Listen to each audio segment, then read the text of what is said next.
সম্পূর্ণ একটা নতুন ধরনের মিষ্টি বানিয়ে আমি দেখাচ্ছি। এটা দারুণ মিষ্টিটা হয়েছিল। একবার এভাবে বানিয়ে দেখবেন। এখানে কোনো দুধ, মাওয়া বা ছানার কোনো রকমের দরকার নেই। তাছাড়াই আপনারা খুব সহজে এটা বানিয়ে ফেলতে পারবেন। বাড়িতে যদি টক দই থাকে তাহলে সেই দই দিয়েই এই রেসিপিটা খুব সুন্দর হবে। নমস্কার, রসনার বাসনাতে আমি আজকে একটা সম্পূর্ণ নতুন ধরনের মিষ্টি বানিয়ে দেখাবো। তার জন্য আমি এখানে 1 লিটার দুধের দই পেতে নিয়েছিলাম। সেই দইটা নিচ্ছি, স্ট্রবেরি নিচ্ছি 5-6টা আর হাফ কাপ চিনি। এটাকে আমি মিহি পেস্ট করে নেব। এবার দইটাকে আমি একটা ছাঁকনি দিয়ে দিচ্ছি, দিয়ে এটার আমি সম্পূর্ণ জলটা ঝরিয়ে নেব যাতে দইটা জল না থাকে। একদম শুকনো করে জলটা ঝরিয়ে নিতে হবে। এবার যে স্ট্রবেরিটা আমি পেস্ট করে নিয়েছিলাম তার থেকে বেশ কিছুটা পেস্ট দইয়ের মধ্যে দিয়ে দিলাম, দিয়ে ভালোভাবে মেখে নেব। যদি আরও দরকার হয় তবে আরও পেস্ট আমি দেব, কিন্তু সম্পূর্ণটাই প্রথমে ঢেলে দেবেন না, তাহলে দইটা পাতলা হয়ে যাবে, তখন কিন্তু এটা খেতে ভালো লাগবে না, জল জল হয়ে যাবে, তাহলে মিষ্টিটা তৈরি করতে পারবেন না। এখানে কিন্তু দইয়ের মধ্যে আমি কোনো রকম ময়দা বা গুঁড়ো দুধ দিচ্ছি না, সম্পূর্ণ দই দিয়েই বানাচ্ছি। এটা কিন্তু কোনো রকম টক হবে না। আপনারা ভাবতে পারেন হয়তো দইটার মধ্যে আমি কিছু মেশালাম না, তাহলে টক হয়ে যেতে পারে, কিন্তু কোনো রকম টক হবে না। একবার এভাবে বানিয়ে দেখবেন। এবার আমি দইটা ভালোভাবে মেখে নিয়েছি, আর একটা স্ট্রবেরিকে কী করছি, টুকরো টুকরো করে কেটে এর মধ্যে দিয়ে দিচ্ছি। যখন মিষ্টিটা খাবেন তখন এই স্ট্রবেরির টুকরোগুলো মুখে পড়বে, আর তাতে আরও ভালো লাগবে খেতে। এবার দিয়ে ভালোভাবে আমি এটাকে মেখে নেব আবার চামচ দিয়ে। এটা কিন্তু কোনোভাবে মিক্সিতে পেস্ট করার দরকার নেই বা ভালোভাবে চটকানোরও দরকার নেই। এভাবে বানালেই দারুণ হবে সন্দেশটা। একবার এভাবে বানিয়ে খেয়ে আমাকে অতি অবশ্যই কমেন্ট করে জানাবেন। এভাবে আমি ভালোভাবে মেখে নিচ্ছি চামচ দিয়ে।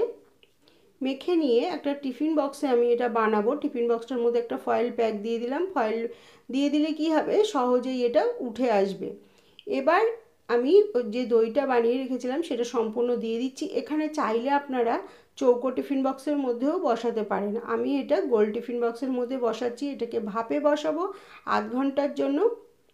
এবার এটাকে চেপে চেপে আমি সমান করে বসিয়ে দেবো, যাতে খুব সহজেই এটা চেপে চেপে বসে যায় এবং কাটার সময় যাতে খুব ভালো লাগে দেখতে। এভাবে চেপে চেপে দেওয়া হয়ে গেছে। এবার এটাকে আমি জলের মধ্যে ফুটতে দেবো। একটা বড় ডেকচিতে আমি জল গরম করতে বসিয়েছি। দেখুন কত সুন্দর লাগছে দেখতে, খুব মনে হচ্ছে না তৈরি হয়ে গেছে। এবার জল গরম বসিয়ে দিয়েছি, তার মধ্যে একটা স্টিলের রিং দিয়ে দিয়েছি, তার মধ্যে টিফিন বক্সটাকে আমি বসিয়ে দিয়েছি। টিফিন বক্সটার ঢাকা বন্ধ করে দিয়েছি, উপর থেকেও একটা ঢাকা দিয়ে দিলাম। এটাকে 1/2 ঘন্টা হতে দেবো। 1/2 ঘন্টা পর বন্ধ করে একটু ঠান্ডা করে নিয়েছি। এবার টিফিন বক্সটা বার করে নেব। টিফিন বক্সের ঢাকাটা কিন্তু অবশ্যই দেবেন, না দিলে কিন্তু ফয়েল প্যাক দিয়েও ঢাকা আটকে দিতে পারেন, নাহলে জলটা পড়ে এর ভেতরটা জল জল হয়ে যাবে। এবার আমি হাত দিয়ে একটু দেখে নিচ্ছি যে হয়েছে কিনা। হ্যাঁ, 1/2 ঘন্টা রেখেছিলাম, এটা সম্পূর্ণ তৈরি হয়ে গেছে। চাইলে আপনারা এটা কাঠি দিয়েও ভেতরে গুজে দেখে নিতে পারেন যে এটা হয়েছে কিনা। যদি কাঠিতে লেগে থাকে তাহলে আরেকটু ভাপে দেবেন। এভাবে হয়ে গেছে। সাইডটা আমি ছুরি দিয়ে ছাড়িয়ে নিয়েছি, নিয়ে একটা প্লেটের মধ্যে ঢেলে দিয়েছি।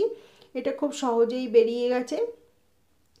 এটা খুব সহজে তৈরিও হয়ে গেছে, দেখেই বোঝা যাচ্ছে এটা একদম তৈরি হয়ে গেছে। এবার আমি এটাকে ছুরি দিয়ে পিস পিস করে কেটে নেব। এভাবে একবার বানানোর অনুরোধ রইল। যদি ভালো লাগে রেসিপিটা অবশ্যই সাবস্ক্রাইব করে আমার পাশে থাকবেন।